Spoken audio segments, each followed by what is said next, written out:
Depuis quelque temps, nous sommes confrontés à un problème récurrent de mendicité avec enfants en bas d'âge, donc 4-5 ans, devant notre bureau de la Poste. Une plainte parmi tant d'autres que reçoit régulièrement cet inspecteur de police. Depuis 2017, il constate une présence récurrente de mendiants accompagnés d'enfants. Ce que nous, on voit souvent sur le terrain, c'est en fait que c'est des grandes familles qui viennent de la Roumanie, donc des gens du voyage, en fait, qui viennent en cycle de 4 à 6 semaines sur le territoire avec les enfants. Et leur seul but, en fait, c'est de générer de l'argent à un max. Et après ces 6 semaines, ils retournent dans leur pays. Aujourd'hui, les policiers disent être démunis.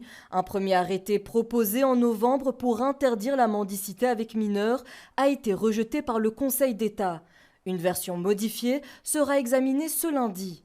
Ce qui reste évidemment, c'est qu'il est interdit de faire mendier des enfants. Je le répète, leur place est à l'école, pas dans la rue.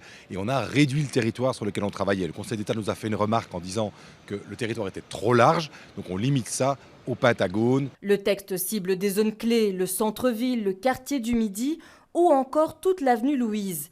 L'objectif est de lutter contre la mendicité tout en orientant les familles vers des solutions. Les enfants qui seraient dans la rue, évidemment, d'abord, c'est une prise en charge avec notre centre public d'action sociale, mais surtout notre instruction publique.